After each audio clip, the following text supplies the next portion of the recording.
तो आज हम लोग का होमवर्क था का जी संविधान। आप लोग पढ़ के हैं, तो चलो स्टार्ट करते हैं। तो देखिए दोस्तों, आज की वीडियो में हम लोग 200 संविधान के क्वेश्चनों को डिस्कस करेंगे। आप लोग वीडियो देखकर बताइएगा कि आप लोगों को हम लोग का डिस्कशन कैसा लगा। चलिए स्टार्ट करते हैं आज का वीडियो। आज का पहला क्वेश्चन है कि अप्रत्यक्ष चुनाव प्रणाली की शुरुआत किस अधिनियम के अंतर्गत की गई थी? 1892 का अधिनियम। हाँ बिल्कुल, 1892 में एक अधिनियम आया था, भारत शासन अधिनियम। हाँ। और इसी के तहत अप्रत्यक्ष चुनाव प्रणाली की क्या हुई थी? शुरुआत हुई थी। पहले कैसे होता है चुनाव? अप्रत्यक्ष ने प्रत्यक्ष हो रहा था, लेकिन 1892 के अधिनियम के बाद क्या हुआ? अप्रत्यक्ष चुनाव प्रणाली की शुरुआत हुई। अगला क्वेश्चन बताइएगा कि किस अधिनियम के तहत राजस्व एवं व्यय व्यवस्था, बजट पर बहस करने तथा कार्यकारिणी से प्रश्न पूछने की भी शक्ति दे दी? 1892 का अधिनियम। 1892 के ही अधिनियम में देखिएगा क्या हुआ था कि राजस्व एवं व्यय व्यवस्था अर्थात बजट पर बहस करने का भी क्या किया गया? प्रश्न पूछने का भी शक्ति दिया गया। इसके पहले आप लोग बजट पर बहस नहीं कर सकते थे, बजट पर आप प्रश्न नहीं पूछ सकते थे। ठीक है। अगला क्वेश्चन है कि संविधान सभा की झंडा समिति के अध्यक्ष कौन थे? जेबी कृपलानी। बिल्कुल, संविधान सभा की झंडा समिति के अध्यक्छ जेबी कृपलानी थे। ठीक है। अगला क्वेश्चन आप बताइए कि संविधान सभा का औपचारिक रूप से प्रतिपादन कब किसने किया था? एम एन राय ने किया था। बिल्कुल सही जवाब है इसका। अगला क्वेश्चन है कि संविधान के पुनर्गठन के फलस्वरूप 1947 तक संविधान सभा में सदस्यों की संख्या कितनी रही? देखिए, पहले संविधान सभा में सदस्यों की संख्या 389 थी। ठीक है। जब संविधान सभा का बैठक हुआ था उस समय संविधान में टोटल 389 सदस्यों का चुनाव हुआ था। लेकिन जब भारत से पाकिस्तान अलग हुआ तो कुछ सदस्य भी अलग हो गए। तो बाद में भारत विभाजन के बाद में टोटल सदस्य कितने बच गए थे? 299 सदस्य ही बच गए थे। अगला क्वेश्चन बताइए आप लोग कि संविधान सभा में देशी रियासतों के कितने प्रतिनिधि? बिल्कुल, देशी रियासतों के, हाँ, देशी रियासतों के संविधान सभा में टोटल 70 प्रतिनिधि थे। ठीक है ना। आगे क्वेश्चन बताइएगा कि संविधान सभा में किसी देशी रियासत के प्रतिनिधि ने भाग नहीं लिया था? हैदराबाद। बिल्कुल, हैदराबाद जो था ना, उस देशी रियासत के एक भी प्रतिनिधि ने संविधान सभा में भाग नहीं लिया था, क्योंकि उस समय हैदराबाद एक क्या था? प्रांत था, और अलग प्रांत था। बाद में सरदार वल्लभ भाई पटेल के नेतृत्व में उसे भारत में शामिल निजाम वही रहेगा। हाँ, उस समय हैदराबाद में निजामों का शासन। बिल्कुल सही जवाब है। अगला क्वेश्चन बताएगा कि भीमराव अंबेडकर कहाँ से संविधान सभा में निर्वाचित? पश्चिम बंगाल। कहाँ से? पश्चिम बंगाल से। और भीमराव अंबेडकर से एक और क्वेश्चन पूछता है, बताइए कि प्रारूप समिति का अध्यक्ष कौन बने? भीमराव अंबेडकर ही बने थे। अगला क्वेश्चन बताइए कि वर्तमान संविधान में कितने अनुच्छेद हैं? अनुच्छेद 395 अनुच्छेद हैं, लेकिन खंड ए बी करके उपप्रधान के रूप में 448 हो गए। बिल्कुल सही जवाब है। 1940 में ब्रिटिश सरकार ने संविधान की मांग को किसके तहत पहली बार आधिकारिक रूप से स्वीकार किया? 1940 में ब्रिटिश सरकार के द्वारा अगस्त प्रस्ताव भेजा गया था, और अगस्त प्रस्ताव के माध्यम से ही भारत के लोगों का संविधान का जो मांग चल रहा था उसको स्वीकार किया गया। ठीक है ना। अगला क्वेश्चन बताइएगा कि नेहरू ने उद्देश्य प्रस्ताव को कब पेश किया था? 13 दिसंबर 1946। नेहरू ने उद्देश्य प्रस्ताव को 13 दिसंबर 1946 को पेश किया। आप क्वेश्चन बताइए। देखिए क्या हुआ था कि 9 दिसंबर 1946 को संविधान की प्रथम बैठक हुई। उसके 2 दिन बाद 11 दिसंबर 1946 को राजेंद्र प्रसाद को अस्थायी अध्यक्ष बनाया गया, और इसके ठीक 2 दिन बाद जवाहरलाल नेहरू ने क्या किया? उद्देश्य प्रस्ताव को पेश किया था 13 दिसंबर 1946 को। अगला क्वेश्चन बताइए कि संविधान सभा के द्वारा उद्देश्य प्रस्ताव कब स्वीकार किया गया? 22 जनवरी 1947। पेश किया गया 13 दिसंबर 1946 को, लेकिन संविधान सभा ने इस प्रस्ताव को 22 जनवरी 1947 ईस्वी को क्या किया? स्वीकार किया। अगला क्वेश्चन बताइए कि संविधान का प्रथम वाचन कब हुआ था? 4 नवंबर 1948 से शुरू हुआ और 9 नवंबर 1948 से चला। 4 नवंबर 1948 से लेकर 9 नवंबर 1948 तक पहला वाचन चला था। अगला क्वेश्चन, संविधान का दूसरा वाचन कब से कब तक चला? 15 नवंबर 1948 से लेकर 17 नवंबर 1949। बिल्कुल सही जवाब है कि 15 नवंबर 1948 से दूसरा वाचन की शुरुआत होती है और 17 अक्टूबर 1949 ईस्वी तक चला था। ठीक है ना। अगला क्वेश्चन बताइएगा कि संविधान का तीसरा वाचन कब हुआ? 14 नवंबर 1949 से लेके 26 नवंबर 1949। बहुत बढ़िया। 14 नवंबर 1949 से लेकर 26 नवंबर 1949 ईस्वी तक संविधान का तीसरा वाचन चला था। चलिए अब क्वेश्चन बताइए कि संविधान सभा को भारतीय संसद में कब परिवर्तित किया गया? 24 जनवरी 1950 को। 24 जनवरी 1950 को क्या होता है कि संविधान सभा की अंतिम बैठक होती है, और इस अंतिम बैठक में डॉक्टर राजेंद्र प्रसाद को भारत का राष्ट्रपति चुना जाता है, और इसी दिन से संविधान सभा एक संसद के रूप में कार्य करने लगती है। राजेंद्र प्रसाद खैनी खाते रहे। उससे क्या हुआ? भारत के प्रथम राष्ट्रपति डॉक्टर राजेंद्र प्रसाद थे, और सबसे ज्यादा दिन तक के राष्ट्रपति डॉक्टर राजेंद्र प्रसाद। मतलब एग्जाम देने जाते थे पहले खैनी नहीं खाते। कहानी चलता है, हम भी सुने हैं कि वो खैनी खाकर ही अपना एग्जाम देते थे। तो ये सब घर के लोग बताता है कहानी में। अगला क्वेश्चन, भारतीय संविधान के किस भाग की संविधान की कुंजी की संज्ञा दी गई? प्रस्तावना संविधान की भाग प्रस्तावना जो है ना, इसको संविधान की कुंजी कही गई। कुंजी मतलब क्या होता है? चाबी। हाँ। मतलब इस चाबी से क्या हो जाएगा? पूरा संविधान खुल जाएगा। मतलब क्या क्या है संविधान में, अब प्रस्तावना को पढ़ेंगे ना तो पता चल जाएगा। अगला क्वेश्चन बताएगा कि धन विधेयक के संबंध में राज्यसभा को किस प्रकार का अधिकार दिया गया है? खाली याचिका कर सकते हैं। बिल्कुल, राज्यसभा का कुछ ज्यादा अधिकार नहीं मिला है। सिफारिश कर सकता है, सिफारिश कर सकता है, उसका अधिकार है, हाँ, सिफारिश का धन अधिकार विधेयक है। के संबंध में राज्यसभा को ज्यादा अधिकार नहीं मिला है। धन विधेयक सिर्फ लोकसभा में ही पेश किया जाता है। हाँ। राज्यसभा सिर्फ याचिका के सिफारिश कर सकती है, ठीक है ना, और याचिका दायर कर सकते। अगला क्वेश्चन, लोकसभा के निर्वाचन क्षेत्रों का परिसीमन कौन होता है? परिसीमन आयोग। बिल्कुल। जो परिसीमन लोकसभा में निर्वाचन होता है उस क्षेत्र का परिसीमन कौन होता है? परिसीमन आयोग। आप बताएंगे कि भारत में उच्च न्यायालयों की संख्या कितनी है? 25 हो जाएगी। भारत में लास्ट वाला अमरावती बा। हाँ आपका मतलब न्यायाधीश हिमा कोहली बड़ी। बहुत हिमा कोहली तो तेलंगाना, हाँ ठीक बात है, हिमा तेलंगाना कोहली में में बिल्कुल, सही बिल्कुल। बात है। भारत में उच्च न्यायालयों की संख्या कितनी है? 25। अगला क्वेश्चन बताइएगा कि यदि कोई व्यक्ति अपनी इच्छा से विदेशी राज्य की नागरिकता अर्जित कर लेता है तो उसकी भारतीय नागरिकता क्या होगी? स्वतः समाप्त हो जाएगी। जाएगी। जैसे मान लीजिए आप अमेरिका कमाने गए और वहाँ रह गए और आप अमेरिका की नागरिकता को ग्रहण किए, तो क्या आप भारत के नागरिक है? ना, नहीं है। आपकी नागरिकता स्वतः समाप्त कर दी जाएगी। सब मतलब कि आपकी नागरिकता उसी समय समाप्त हो जाएगी जब आपने अमेरिका की नागरिकता को ग्रहण किया। कहीं पढ़ लेने की अक्षय कुमार के सिंगापुर के नागरिकता प्राप्त बा। पता नहीं, तो भारत के नागरिक ना हुई है। पता नहीं, इसके बारे में जानकारी नहीं है मुझे। अगला क्वेश्चन बताइएगा कि भारत के संविधान सभा का गठन किस योजना के प्रस्ताव के अनुसार किया गया? कैबिनेट मिशन योजना। 1946 में कैबिनेट मिशन योजना आया था। इसमें 3 सदस्य थे, एबी अलेक्जेंडर, पैंथिक लॉरेंस और स्टेपल। और इन तीनों सदस्यों के माध्यम से ही संविधान सभा की कैबिनेट प्रथम मिशन बैठक का कराई गई बैठक थी हुई 9 दिसंबर 1946 को, जिसके प्रथम अध्यक्ष डॉक्टर सच्चिदानंद सिन्हा थे। समझ गए? अब बताइएगा कि अनुसूचित जाति और अनुसूचित जनजाति क्षेत्रों के प्रशासन के संबंध में प्रावधान संविधान के किस अनुसूची में किया गया? 5 हाँ, देखिए संविधान में कितनी अनुसूची है? अभी वर्तमान में 12 अनुसूची है। हाँ, 12। मूल संविधान में देखिए 8 अनुसूची थी, लेकिन संविधान में अब टोटल 12 अनुसूची है। और 5 और 6 में अनुसूचित जाति और अनुसूचित जनजाति के बारे में प्रावधान की चर्चा की गई है, ठीक है ना। आप बताइएगा क्वेश्चन कि संविधान का प्रारूप संविधान सभा ने कब स्वीकृत किया था? 26 जनवरी 1950। बिल्कुल, 26 नवंबर 1949 को संविधान सभा को अंतिम रूप से अंगीकृत किया गया, तैयार किया। आप जो बोले हैं 26 जनवरी 1950 को संविधान सभा पूर्ण रूप से लागू हो गई थी। अब बताइएगा कि सर्वप्रथम किस अधिनियम के द्वारा भारत में प्रांतों की आंशिक उत्तरदायी शासन की स्थापना की गई? 1919 में भारत शासन अधिनियम आया था और इसी के द्वारा सर्वप्रथम क्या हुआ था कि भारत के प्रांतों में आंशिक उत्तरदायी शासन की स्थापना हुई थी। अगला क्वेश्चन बताएंगे कि भारत के शासन अध्यक्ष का संबोधन किसके लिए किया जाता है? प्रधानमंत्री के लिए। बिल्कुल, भारत में जो मेन प्रधान क्या होते हैं? संवैधानिक प्रधान राष्ट्रपति होते हैं, लेकिन भारत में अधिकांश शासन की जिम्मेवारी प्रधानमंत्री के ही हाथ में होती है, ठीक है ना। अगला क्वेश्चन बताइएगा कि संविधान के किस भाग को भारत का मैग्ने कार्टा कहा जाता है? भाग 3 में क्या है? मौलिक अधिकार है। और संविधान के मौलिक अधिकार को ही भारत का क्या कहते हैं? मैग्ने कार्टा कहते हैं। चलिएगा, विधान परिषद में सर्वप्रथम किस अधिनियम के अंतर्गत भारतीयों को प्रतिनिधित्व दिया गया? 1909 में एक अधिनियम आया था, भारत शासन अधिनियम, और इसी के अंतर्गत विधान परिषद में भी भारतीयों को क्या दिया गया? 1909 एक सुधार भी हुआ था, मार्ले मिंटो सुधार, वो अप्रत्यक्ष निर्वाचन पद्धति के लिए आया था, ठीक है। और 1909 के जो अधिनियम था इसके अंतर्गत विधान परिषद में सर्वप्रथम किसको भारतीयों को प्रतिनिधित्व दिया गया? पहले विधान परिषद में भारतीयों का नहीं था, लेकिन 1909 के अधिनियम के बाद विधान परिषद में भी भारतीयों का प्रतिनिधित्व मिल गया।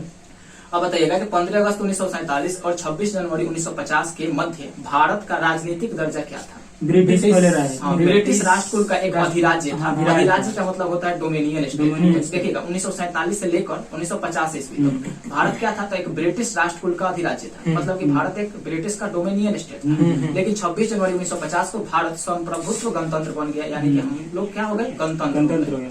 ठीक है। अगला क्वेश्चन बताइएगा कि किसकी अनुमति से कोई भारतीय नागरिक विदेशी सरकार से कोई उपाधि या सम्मान प्राप्त कर सकता है? और इलाहाबाद वाला का 1866। बहुत बढ़िया।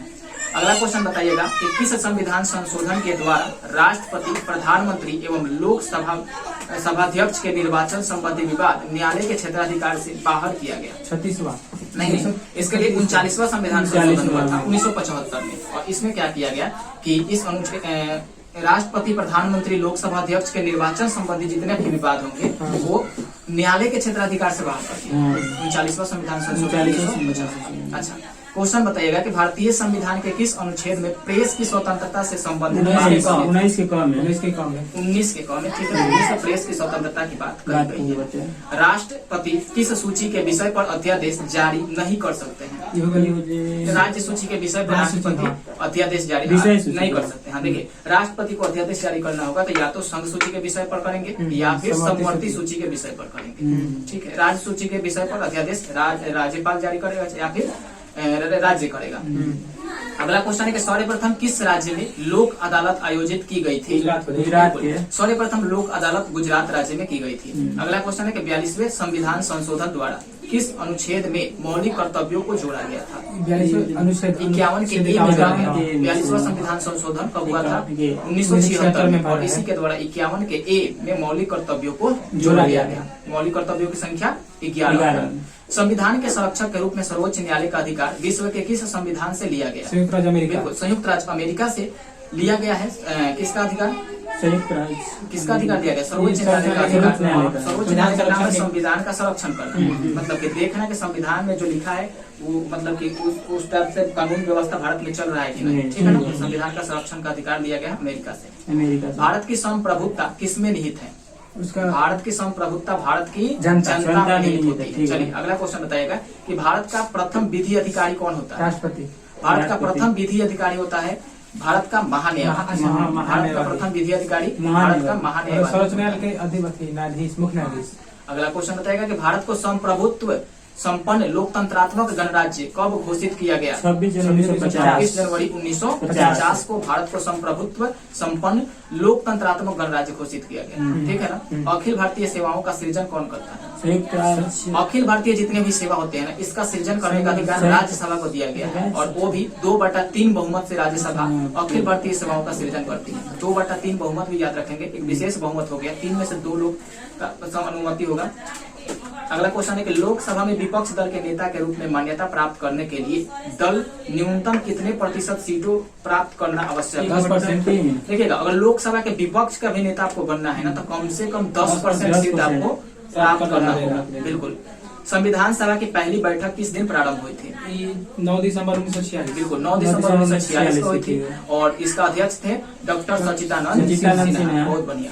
संविधान निर्माण की दिशा में पहला कार्य उद्देश्य प्रस्ताव था 22 जनवरी 1947 को। यह प्रस्ताव किसने प्रस्तुत किया था? पंडित जवाहरलाल नेहरू ने। तो 22 जनवरी 1947 को थोड़ी प्रस्तुत हुआ था, 22 जनवरी 1948 को तो यह स्वीकार किया गया था, ठीक है। इसको पेश किया था जवाहरलाल नेहरू ने 13 दिसंबर। प्रस्ताव पास कर लिया है। नहीं, उद्देश्य प्रस्ताव को जवाहरलाल नेहरू ने 13 दिसंबर 1946 को पेश किया, और 22 जनवरी 1947 से 48 को उन्हें क्या किया गया? स्वीकार किया गया। मूल संविधान में राज्यों के 4 अलग अलग प्रवर्गों को समाप्त करने के लिए किसकी अध्यक्षता में राज्य पुनर्गठन आयोग का गठन किया गया?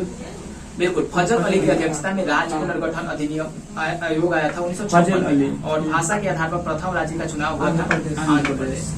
संपत्ति का अधिकार किस प्रकार का अधिकार है? पहले तो संपत्ति का अधिकार एक मौलिक अधिकार, लेकिन अब एक कानूनी अधिकार हो गया है, विधिक अधिकार हो गया। किस वर्ष संसद ने अस्पृश्यता अधिनियम को संशोधित कर सिविल अधिकार संरक्षण अधिनियम के नाम से पारित किया? 1976 में अस्पृश्यता अधिनियम को संशोधित कर दिया और सिविल अधिकार संरक्षण अधिनियम के नाम से पारित कर दिया, ठीक है ना। संसद ने, याद रहेगा ना, 1976 में कौन सा संशोधन हुआ था? और सरकार किसका था? इंदिरा गांधी। मौलिक अधिकारों की अपेक्षा अधिक प्रभावशाली। चलिए बताएगा कि किस संविधान संशोधन अधिनियम ने राज्य के नीति निर्देशक तत्वों को मौलिक अधिकार की अपेक्षा में अधिक प्रभावशाली बना दिया? तो 42वां संविधान संशोधन अधिनियम 1976। याद रखेंगे, राज्य का जो नीति निर्देशक तत्व है ये आयरलैंड के संविधान से लिया गया है, और इसका मतलब लेने का उद्देश्य क्या है? तो एक भारत में लोक कल्याणकारी राज्य की स्थापना करना है। अच्छा, भारत का कौन से राष्ट्रपति द्वितीय पसंद के मतों की गणना के फलस्वरूप अपना निश्चित कोटा प्राप्त कर निर्वाचित हुए थे? बीवी गिरी। बहुत बढ़िया। अगला क्वेश्चन है कि संविधान के किस अनुच्छेद के अंतर्गत वित्तीय आपातकाल की व्यवस्था की गई है? वित्तीय आपातकाल नहीं, 260। वित्तीय आपातकाल 260 में है, संविधान का अनुच्छेद 260। भारतीय संविधान कौन सी नागरिकता प्रदान करता है? एकल नागरिकता। भारत में सिर्फ एकल नागरिकता है। अगर आप भारत में रहते हैं तो बस जम्मू कश्मीर में दोहरी नागरिकता थी, लेकिन भारत में सिर्फ एकल नागरिकता है। अब हो जाए एकल हो गया। प्रथम पंचायती राज व्यवस्था का उद्घाटन पंडित जवाहरलाल नेहरू ने 2 अक्टूबर 1959 को किस स्थान पर किया था? नागौर राजस्थान। हाँ, तो प्रथम बार पंचायती व्यवस्था का उद्घाटन नागौर राजस्थान में हुआ था, जवाहरलाल नेहरू के द्वारा किया गया था। लोकसभा की कोरम कुल संख्या का कितना भाग होता है? 1/10 भाग होता है। चलिए, राज्य स्तर पर मंत्रियों की नियुक्ति कौन करता है? राज्यपाल करते हैं। नए राज्य के गठन अथवा सीमा परिवर्तन का अधिकार किसे है? संसद को। नए राज्य का गठन और सीमा में परिवर्तन करने का अधिकार संसद के। भारत में लोकसभा किसके द्वारा भंग की जाती है? राष्ट्रपति के द्वारा भंग की जाइए। नहीं, प्रधानमंत्री के परामर्श पर राष्ट्रपति कर सकता है। और इसका अनुच्छेद कितना में चर्चा किया गया है? 85 याद रखेंगे। अनुच्छेद 85 में लोकसभा को भंग करने की चर्चा करेंगे। राज्यसभा को भंग किया जा सकता है कि नहीं? राज्यसभा को भंग नहीं किया जा सकता, कभी नहीं। अगला क्वेश्चन, भारतीय संविधान में संघ की कार्यपालिका शक्ति किसमें निहित होती है? संघ की कार्यपालिका शक्ति राष्ट्रपति में निहित होती है, राष्ट्रपति में। राज्यसभा का प्रथम गठन कब हुआ था? 3 अप्रैल 1952 याद रखेंगे। राज्यसभा का गठन हुआ था 3 अप्रैल 1952। अच्छा, एक क्वेश्चन बताइए कि अगर संसद का कोई सदस्य अपनी अध्यक्ष की पूर्व अनुमति के बिना कितने दिन तक सदन में अनुपस्थित रहे तो उसका स्थान रिक्त घोषित कर दिया जाएगा? 60 दिन तक। अगर लगातार 60 दिन तक कोई सदस्य अनुपस्थित रहा और रीजन अपने अध्यक्ष को नहीं बताया कि हम अनुपस्थित क्यों हैं, तो उसको उसके पद को रिक्त घोषित कर दिया जाएगा। चलिए, लोकसभा अध्यक्ष को कौन चुनता है? कहाँ से चुने जाते हैं लोकसभा के सदस्य? लोकसभा के सदस्य के द्वारा ही चुने जाते हैं। अगला क्वेश्चन बताइएगा कि केंद्र सरकार का संवैधानिक प्रधान कौन होता है? राष्ट्रपति। बिल्कुल, केंद्र सरकार का अगर संवैधानिक प्रधान देखे तो राष्ट्रपति होगा, लेकिन वास्तविक अगर पूछे तो वास्तविक प्रधान कौन होता है तो कौन होगा? प्रधानमंत्री होंगे। राष्ट्रपति पद के चुनाव संबंधी विवाद को किसे निर्देशित किया जाता है? सर्वोच्च न्यायालय को निर्देशित किया जाता है। चलिए, क्वेश्चन बताइए कि देशी नरेशों की प्रीवी पर्सों और विशेष अधिकारों को किस संविधान संशोधन अधिनियम के द्वारा समापन किया गया? 26वां संविधान संशोधन के द्वारा देशी नरेशों को जो प्रीवी पर्सों और विशेष अधिकार दिए गए थे उन्हें समापन कर दिया। अंतर्राज्यीय परिषद है 263 आर्टिकल में अंतर्राज्यीय विवाद के बारे में चर्चा की गई है। अच्छा, संविधान सभा का गठन किसकी सिफारिश पर किया गया था? कौन सा मिशन था? बिल्कुल, कैबिनेट मिशन था। बताए हैं कि इसमें 3 सदस्य था, स्टेफर्ड क्रिप्स, एबी अलेक्जेंडर और पैथिक लॉरेंस। संविधान का कौन सा अनुच्छेद सामाजिक समानता का अधिकार प्रदान करता है? 15। सामाजिक समानता का अधिकार प्रदान करता है अनुच्छेद 15। अनुच्छेद 15 में ये बात कही गई है कि आप किसी भी व्यक्ति से धर्म, जाति, लिंग के आधार पर भेदभाव हाइट के आधार पर नहीं कर सकते हैं। हाइट के आधार पर सरकार आपसे भेदभाव कर सकती है, जाति के आधार पर करती है, आरक्षण है ना, तो जाति के आधार पर सरकार आपसे नहीं करती है। वो आरक्षण मिला है तो उन लोगों को छूट मिला है, लेकिन हाइट के आधार पर सरकार आपसे करती है। अगर आपका हाइट कम है तो आपको फौज में भर्ती नहीं करेगी, क्योंकि हाइट के आधार पर भेदभाव नहीं करना है, ये संविधान में कहीं नहीं लिखा है। लेकिन जाति के आधार पर करेगी, लिंग के आधार पर करेगी, रंग के आधार पर करेगी, केस कीजिए। जाति के आधार पर हाइट में भी तो कहाँ ना जाति के आधार पर हाइट में बा ना। अरे बा। संविधान संशोधन के लिए विधेयक को संसद के किस सदन में पेश किया? किसी भी सदन अगर संविधान में अगर संशोधन करना है तो विधेयक आप किसी भी सदन में ला सकते हैं, लेकिन संविधान में संशोधन साधारण विधेयक से नहीं होगा। कम से कम क्या होगा, 2/3 लोगों का क्या होना चाहिए? समर्थन, विशेष बहुमत मिलना चाहिए अगर संविधान में संशोधन करना है। और इसकी चर्चा 368 में की गई है। संविधान संशोधन की चर्चा 368 में की गई है और इसे दक्षिण अफ्रीका के संविधान से ग्रहण किया गया है कि भाई संविधान में भी संशोधन किया जा सकता है। अगला क्वेश्चन है कि राष्ट्रपति पद पर सबसे कम अवधि के लिए पदारूढ़ रहने वाले व्यक्ति कौन थे? डॉक्टर जाकिर हुसैन सबसे कम दिन तक रहे, सबसे पहले मुस्लिम राष्ट्रपति। हाँ। अगला क्वेश्चन है कि राज्यों का भाषाई आधार पर गठन किस वर्ष किया? 1956 में किया गया था और भाषा आधार पर प्रथम राज्य आंध्र प्रदेश बना था। अगला क्वेश्चन है कि भारतीय संविधान के किस अनुच्छेद को संविधान की आत्मा कही जाती है? अनुच्छेद 32 को डॉक्टर भीमराव अम्बेडकर ने संविधान की आत्मा कहा है। ताकि क्या है अनुच्छेद 32 में? तो संवैधानिक उपचारों का अधिकार, संवैधानिक उपचारों का अधिकार। अगला क्वेश्चन बताएगा बिहार विधानसभा में सदस्यों की संख्या कितनी? 243 है। लोकसभा के चुनाव क्षेत्रों का परिसीमन किस वर्ष की जनगणना के बाद किया जाएगा? 2026 तक लोकसभा में एक भी सीट नहीं बढ़ेंगे। और लोकसभा में अगर सीट बढ़ाना है या घटाना है, लोकसभा में सीट जनसंख्या के आधार पर देखी जाती है, रखी जाती है। लोकसभा में अगर सीट बढ़ाना भी होगा तो 2026 के बाद ही बढ़ाए जाएंगे, ठीक है ना। अगला क्वेश्चन है कि गोवा को किस वर्ष राज्य का दर्जा दिया गया? 1987 में गोवा को राज्य का दर्जा मिला था। नगर निगम के सर्वोच्च अधिकारी को क्या कहते हैं? नगर निगम के सर्वोच्च अधिकारी को महापौर कहते हैं। प्रथम लोकसभा चुनाव में कितने राजनीतिक दलों को राष्ट्रीय दल के रूप में मान्यता दी गई थी? 14। तो जो प्रथम लोकसभा चुनाव हुए था ना, इसमें मात्र 14 गो राष्ट्रीय दल को मान्यता मिली थी, ठीक है, राजनीतिक दलों के रूप में। प्रधानमंत्री का सचिवालय किसके अधीन होता है? गृह मंत्रालय। बिल्कुल, गृह मंत्रालय के अधीन होता है। प्रधानमंत्री का सचिवालय गृह मंत्रालय के अधीन होता है। संविधान सभा द्वारा पारित संविधान में कुल कितने अनुच्छेद और अनुसूचियां थी? अनुच्छेद 395 और 8 अनुसूचियां मिली, लेकिन अभी अनुसूचियों की संख्या बढ़कर 12 हो गई। चलिए, संविधान सभा कितने भागों में विभाजित है? संविधान सभा 22 भागों में विभाजित है। बहुत बढ़िया। संविधान सभा के अंतर्गत संविधान में संशोधन संबंधी पहल का अधिकार किसे है? भारत के संसद को। देखिए, संविधान में संशोधन भारत का संसद विशेष बहुमत के द्वारा कर सकते हैं। ठीक है। अगला क्वेश्चन है कि कौन सा अधिकार अब आपातकाल में भी समाप्त या सीमित नहीं किया जा सकता है? स्वतंत्रता का अधिकार, जो व्यक्तिगत स्वतंत्रता है और जीवन की जो सुरक्षा का अधिकार है, इसे आप लोग आपातकाल में भी क्या कर सकते हैं? निलंबित नहीं कर सकते हैं, समाप्त नहीं कर सकते हैं। संविधान के अनुच्छेद 24 के अंतर्गत कितने वर्षों से कम आयु वाले किसी बालक को कारखाना या किसी अन्य जोखिम भरे काम में नियुक्त नहीं किया जाए? 14 वर्ष। तो बिल्कुल, 14 में बाल श्रम निषेध है और 14 वर्ष से कम आयु के अगर किसी बच्चे को आप कारखाना या किसी भी फैक्ट्री में काम करवा रहे हैं तो आप गैर कानूनी काम कर रहे हैं। ठीक है। अगला क्वेश्चन है कि संविधान के अनुच्छेद 368 में किस प्रक्रिया का उल्लेख किया गया? संविधान संशोधन की प्रक्रिया का उल्लेख किया गया है। भारतीय संविधान के अनुसार भारत का स्वरूप क्या है? भारत संघीय है या क्या है? देखिएगा, भारत के संविधान का अनुसार देखा जाए तो भारत का स्वरूप क्या है? संघीय है। बिल्कुल। अगला क्वेश्चन है कि स्वतंत्र भारत के प्रथम भारतीय गवर्नर जनरल कौन थे? प्रथम भारतीय गवर्नर जनरल, बहुत बढ़िया, श्री राजगोपालाचारी। देखिए, बहुत बढ़िया क्वेश्चन पूछ रहा है कि यदि कोई सरकार निर्देशक तत्वों की उपेक्षा करती है तो उसे निश्चित ही इसके लिए मतदाताओं के समक्ष उत्तरदायी होना पड़ेगा। यह कथन किसका था? भीमराव अम्बेडकर। बहुत बढ़िया, भीमराव अम्बेडकर ने कथन कही थी कि यदि कोई भी सरकार निर्देशक तत्वों की उपेक्षा करती है तो उन्हें निश्चित ही इसके लिए मतदाताओं के समक्ष उत्तरदायी होना पड़ेगा। ठीक है ना। अगला क्वेश्चन, मताधिकार की न्यूनतम आवश्यक आयु 21 वर्ष से घटाकर 18 वर्ष कब कर दी गई? 61वां संविधान संशोधन के द्वारा की गई थी। राष्ट्रपति पर महाभियोग का आरोप संसद के किस सदन द्वारा लगाया जा सकता है? राष्ट्रपति पर महाभियोग कोई भी सदन लगा सकता है। ठीक है। अगला क्वेश्चन है, संविधान के किस अनुच्छेद के द्वारा राष्ट्रपति को अध्यादेश जारी करने की शक्ति प्रदान की गई? 123 के। आर्टिकल 123 के द्वारा राष्ट्रपति अपना अध्यादेश जारी कर सकते हैं। अगला क्वेश्चन है कि भारत के राष्ट्रपति ऐसे प्रश्न पर जिससे विधि और तथ्य के प्रश्न अंतर्ग्रस्त हो किससे परामर्श प्राप्त कर सकते हैं? सर्वोच्च न्यायालय। देखिए, अगर राष्ट्रपति को सलाह लेना होगा किसी प्रश्न पर तो सीधे सर्वोच्च न्यायालय के न्यायाधीश से सलाह ले सकते हैं। इसकी चर्चा देखेंगे तो आर्टिकल 143 में की गई है, लेकिन उसमें ये भी लिखा गया है कि राष्ट्रपति उस सलाह को मानने के लिए बाध्य नहीं होंगे। ये राष्ट्रपति के विवेक पर निर्भर करेगा कि राष्ट्रपति सर्वोच्च न्यायालय के न्यायाधीश का सलाह मानते हैं या नहीं मानते हैं। ठीक है ना। अगला क्वेश्चन बताइएगा कि सर्वप्रथम किस अधिनियम के द्वारा भारत में उत्तरदायी शासन की व्यवस्था की गई थी?